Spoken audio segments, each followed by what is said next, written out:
ألا بذكر الله تطمئن القلوب.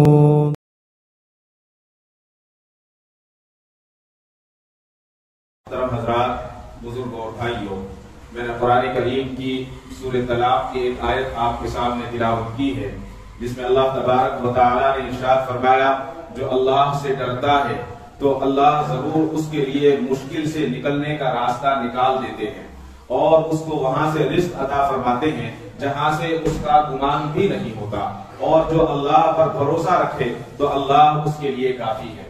ان تمام یہ قرآن کریم کی سورہ طلاق کی جو یہ آیت، یہ سورت ہے، اس سورت کے اندر اس آیت پر اگر غور کیا جائے تو اللہ تعالیٰ نے اتنا آسان بنا دیا ہے انسان کی زندگی کو۔ اگر اس آیت پر عمل کر لیا جائے تو ساری کی ساری زندگی آسان ہو جائے گی، اس لیے کہ اللہ کی رضا میں ہماری دنیا کی کامیابی ہے اور آخرت کی کامیابی ہے۔ دنیا کے اندر انسان جو جھوٹ بولتا ہے، انسان جو چوری کرتا ہے، وہ صرف اور صرف اپنے پیٹ کو پالنے کے لیے چوری کرتا ہے اور اپنے پیٹ کو بھرنے کے لیے جھوٹ بولتا ہے۔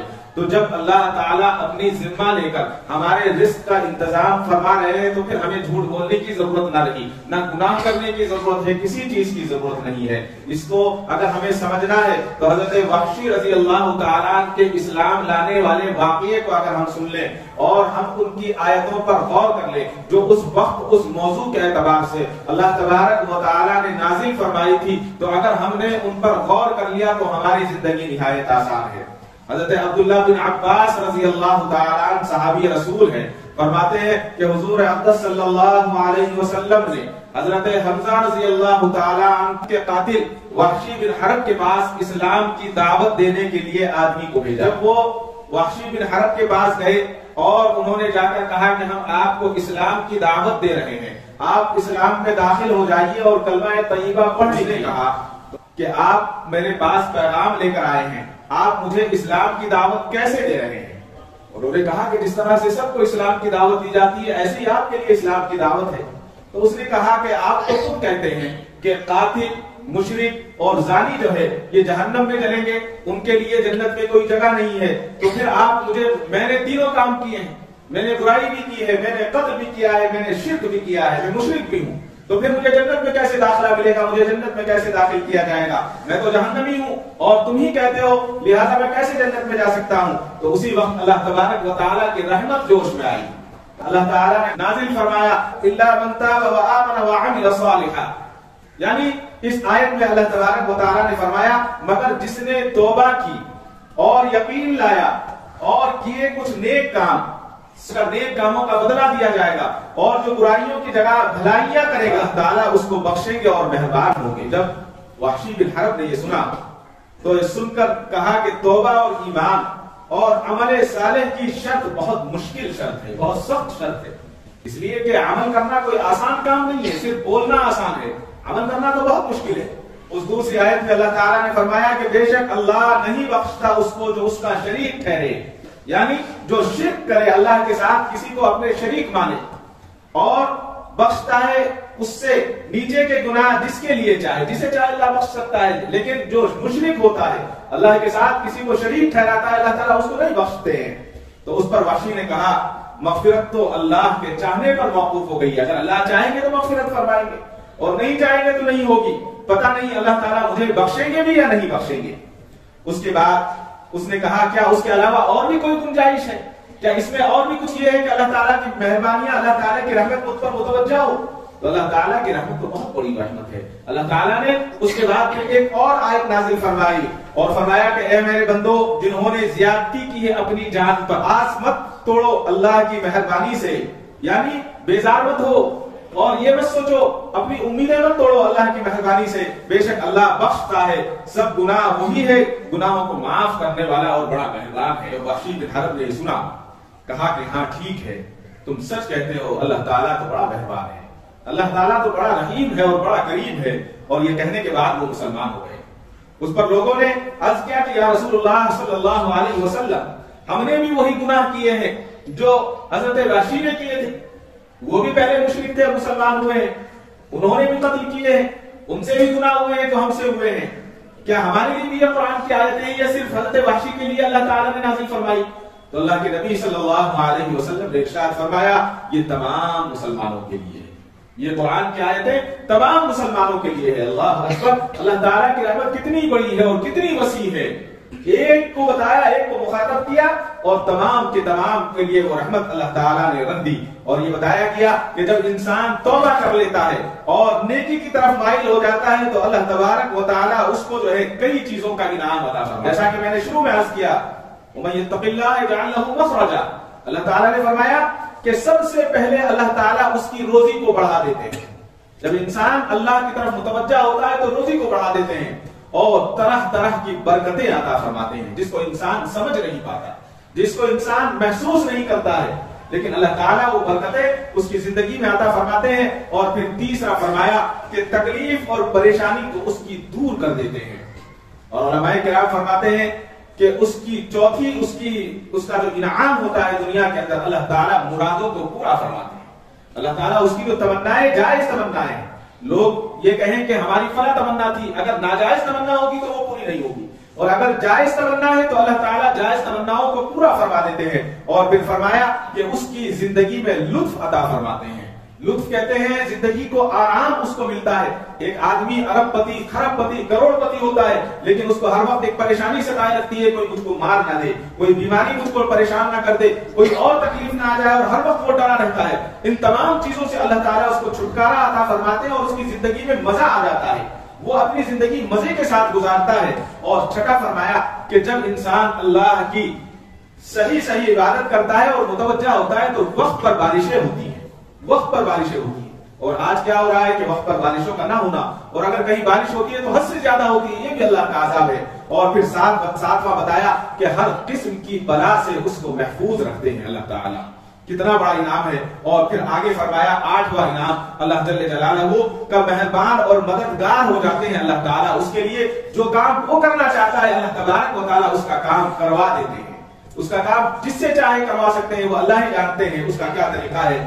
اور پھر 9ویں فضیلت فرمائی کہ فرشتوں کو حکم دیا جاتا ہے کہ اس کے دل کو مضبوط رکھو، اس کے دل کو قوی بنا دو تاکہ یہ دشمنوں سے نہ ڈرے، یہ وحشیوں سے نہ ڈرے، چھوٹی چھوٹی چیزوں سے نہ ڈرے، بلکہ وہ مضبوطی کے ساتھ اس پر عمل کرے اور اس سے ڈٹ کر مقابلہ کرے۔ اور پھر فرمایا 10واں انعام اللہ تعالیٰ یہ فرماتے ہیں کہ سچی عزت اللہ تعالیٰ اس کو عطا فرماتے ہیں، لوگوں کے دلوں میں ان کی سچی عزت ہو جاتی ہے۔ اور پھر 11واں بتایا کہ مرتبے کو بلند کر دے، اور پھر 12واں بتایا کہ سب کے دلوں میں اس کی محبت پیدا فرما دیتے ہیں۔ اور پھر 13ویں چیز فرمائی کہ قرآن اس کے حق میں کل قیامت کے دن شفاعت کا سبب بنے گا، اس سے بڑی چیز اور کیا ہو سکتی ہے۔ اور پھر 14ویں چیز آپ نے فرمائی کہ مال کا اگر نقصان ہو جاتا ہے، تاجر ہوتا ہے یا کوئی بھی کام کرنے والا ہوتا ہے، انسان کا نقصان ہوتا ہے، اگر نقصان ہو بھی جاتا ہے تو اللہ تعالیٰ اس سے بہتر بدلہ اس کو عطا فرماتے ہیں۔ اور پھر 16ویں چیز بتایا کہ دن بدن اس کی نعمتوں میں اضافہ ہوتا ہے۔ اور پھر صرف بتایا کہ مال کا بڑھ جاتا ہے۔ اور 17واں بتایا کہ دلی راحت و تسلی اس کو اللہ تبارک و تعالیٰ عطا فرماتے ہیں۔ اور پھر 18ویں چیز بتایا کہ آئندہ نسلوں میں اس کے لیے اس سے منافع عطا فرماتے ہیں اللہ تعالیٰ، اس کے ذریعے آئندہ آنے والی نسلوں کو فائدہ پہنچاتے ہیں۔ اور 19ویں چیز بتایا کہ زندگی میں غیبی بشارتیں نصیب ہوتی ہیں۔ اور پھر 20واں فرمایا کہ مرتے وقت فرشتوں کا خوشخبری اس کو سناتے ہیں اور خوشخبری دیتے ہیں کہ اللہ تبارک و تعالیٰ نے تمہیں بلایا ہے۔ کتنی بڑی انعامات ہیں۔ اور اس کے بعد 21 فرمایا کہ اس کی عمر بڑھتی ہے، یعنی عمر میں برکت ہوتی ہے۔ عمر کا بڑھنا ہم سمجھتے ہیں کہ عمر کا بڑھنا یہ ہے کہ 100 سال ہم جیے، 80 سال جیے، 100 سال 90 سال جیے، یہ عمر کا بڑھنا نہیں ہے، بلکہ عمر کا بڑھنا مفسرین کرام لکھتے ہیں کہ تھوڑی سی عمر میں وہ اتنا کام کر جاتے ہیں کہ جو 100 سال میں نہیں کر سکتے۔ اللہ تعالیٰ عمر میں برکت عطا فرماتے ہیں۔ اور پھر فرمایا کہ افلاس اور فاقہ کشی سے اللہ تعالیٰ اس کو محفوظ رکھتے ہیں، یعنی کسی کے سامنے وہ ہاتھ پھیلانے کے قابل نہیں رہتا بلکہ خود دینے والا ہو جاتا ہے۔ اور پھر فرمایا کہ تھوڑی سی چیز میں اللہ تعالیٰ اس کو برکت عطا فرما دیتے ہیں۔ اور 24ویں چیز جو سب سے اعلیٰ اور افضل ہے، فرمایا کہ اللہ تبارک و تعالیٰ کا غصہ اس پر نہیں ہوتا بلکہ غصہ اللہ تعالیٰ ختم کر دیتے ہیں۔ تو اتنے سارے انعامات ہیں۔ اگر یہ ایک چھوٹی سی چیز ہے، اس چھوٹی سی چیز پر انسان عمل کر لیتا ہے، اور اس کے لیے بتایا کہ عمل کرنے کے لیے یہ ہے کہ اس پر عمل کرنا کوئی مشکل نہیں ہے۔ پہلا قدم انسان اپنے نفس پر رکھ لے تو ساری کی ساری چیزیں انسان کے لیے بہت آسان ہو جاتی ہیں۔ ایک بزرگ کے تعلق سے لکھا ہے کہ وہ بزرگ کو دیکھا گیا کہ وہ ستو کا جو ہے آٹا جو ہے پانی میں ملا رہے ہیں اور پی رہے ہیں. کسی نے پوچھا کہ حضرت یہ کیا ہے؟ کہا کہ 24 سال ہو گئے اسی ستو کے آٹے کو پیتے ہوئے. کہا کہ حضرت ایسا کیوں؟ کہا کہ میرا نفس روٹی مانگ رہا تھا, میں نے اپنے نفس کو کچلنے کے لیے کہا کہ میں تجھے روٹی نہیں کھلاؤں گا, لہذا ستو کا آٹا پی رہا ہوں اور اللہ تعالیٰ نے اسی میں مجھے راحت اور اللہ تعالیٰ نے مجھے صحت عطا فرما رکھی ہے. تو یہ تو بزرگوں کی باتیں ہیں. بتانا یہ ہے کہ اگر نفس پر ہم اپنے قابو پا لیتے ہیں, یعنی جو چیز ہمارے نفس کے خلاف ہو ہم اس کو برداشت کرنے کی صفت کر اپنے اندر پیدا کر لیتے ہیں تو اللہ تبارک و تعالیٰ نہایت خوش ہوتے ہیں. حضرت سعید بن زید رضی اللہ تعالیٰ عنہ فرماتے ہیں کہ ایک مرتبہ میں مسجد میں سویا ہوا تھا, کسی نے مجھے ایک کنکر مارا, میری آنکھ کھل گئی تو میں نے دیکھا کہ کنکر مارنے والا کوئی عام آدمی نہیں بلکہ حضرت عمر فاروق رضی اللہ تعالیٰ عنہ ہے. تو حضرت سعید بن زید نے کہا کہ حضرت عمر نے پوچھا کہ یہ تم دونوں لوگ کون ہو؟ تو حضرت سعید بن زید نے کہا کہ ہم جو ہے طائف کے ہیں اور طائف سے آئے ہیں اور یہاں مسجد میں لیٹے ہوئے ہیں. تو ان میں سے ایک آدمی بلند آواز مسجد میں بات کر رہا تھا, ایک آدمی سو رہا تھا. تو حضرت عمر فاروق رضی اللہ تعالیٰ نے کہا کہ تم دوسرے شہر سے آئے ہو لہذا تمہیں میں چھوڑ رہا ہوں, اگر تم یہی مدینے کے رہنے والے ہوتے تو وہ دردناک سزا دیتا کہ تم ہمیشہ یاد رکھتے. تمہیں معلوم ہونا چاہیے رسول اللہ صلی اللہ علیہ وسلم مسجد میں آرام فرما رہے ہیں اور تم زور سے آواز سے بات کرتے ہو. یعنی یہ بھی مسجد میں آرام سے زور سے بولنا, مسجد میں اپنے مرضی کی بات کرنا, یہ بھی اللہ کے نبی کو پسند نہیں ہے. تو یہ چھوٹی چھوٹی سی چیزیں ہیں اور ان چھوٹی چھوٹی چیزوں سے اللہ تبارک و تعالیٰ انسان کے مرتبے کو بڑا کر دیتا ہے. حضرت تھانوی علیہ الرحمہ کے تعلق سے آتا ہے کہ آپ کے خلیفہ حضرت مولانا خیر محمد صاحب رحمۃ اللہ علیہ ایک مرتبہ مفتی محمود الحسن صاحب رحمۃ اللہ علیہ سے آپ نے فرمایا کہ بھائی ایک عجیب بات ہے کہ جب بھی میں حضرت کی مجلس میں بیٹھتا ہوں تو میں یہ محسوس کرتا ہوں کہ مجلس میں بیٹھا ہوا ہر شخص مجھ سے اچھا ہے اور میں مجلس میں جو بیٹھا ہوا ہوں سب سے زیادہ گنہگار نہیں ہوں, سب سے زیادہ سیاہ کار نہیں ہوں.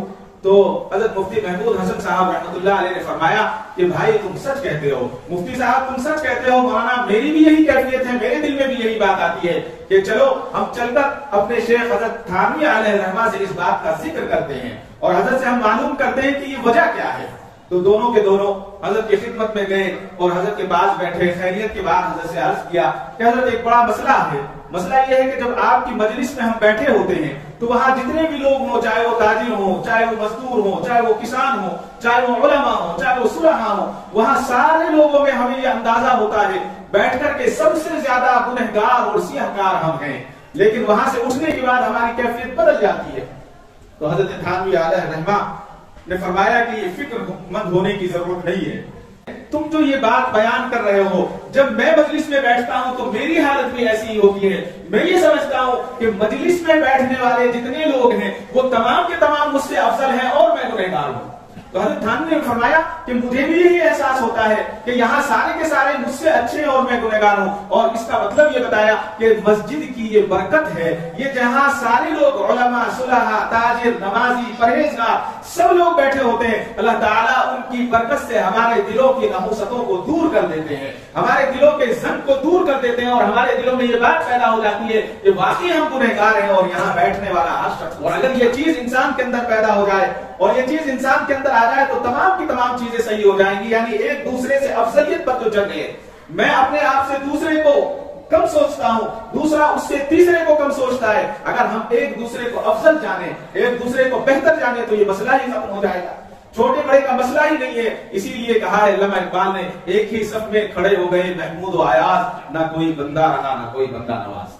یہاں مسجد کے اندر یہ جو ہمیں 5 وقت سبق سکھایا جاتا ہے وہ یہی سکھایا جاتا ہے کہ تمام کے تمام مومنین ہیں. وہ تو بعد میں یہ پتا چلے گا کہ افضل کون تھا اور کم تر کون تھا, وہ کب پتا چلے گا کہ جب آنکھ بند ہو جائے گی تب پتا چلے گا کہ کس کے اعمال اچھے تھے اور کس کے اعمال. ایک بزرگ نے, ایک عالم نے اپنی تفسیر میں ایک بڑا عجیب واقعہ لکھا کہ ایک دیہاتی شہر میں آیا اور شہر میں آنے کے بعد اس نے ایک شیشے کی بلڈنگ کو دیکھا اور اس بلڈنگ میں ایک لفٹ کو لگے ہوئے دیکھا. تو اس کو عجیب سا لگا کہ لوگ چڑھنے کے بجائے کھڑے ہوتے ہیں اور اوپر چلے جاتے ہیں اور اوپر سے نیچے آتے ہیں. تو لفٹ کے دروازے پر جا کر کھڑا ہو گیا تو اس نے دیکھا کہ ایک آدمی پھٹے پرانے کپڑوں میں آیا اور لفٹ کے اندر داخل ہوا. لفٹ کے اندر داخل ہونے کے بعد لفٹ اوپر چلی گئی اور جب لفٹ واپس نیچے آئی تو اس نے دیکھا کہ کپڑے نئے کپڑے ہیں, ہاتھ میں سوٹ کیس ہے, پھٹے ہوئے کپڑوں میں گیا تھا, کوٹ میں واپس آیا ہے. بڑا تعجب ہوا.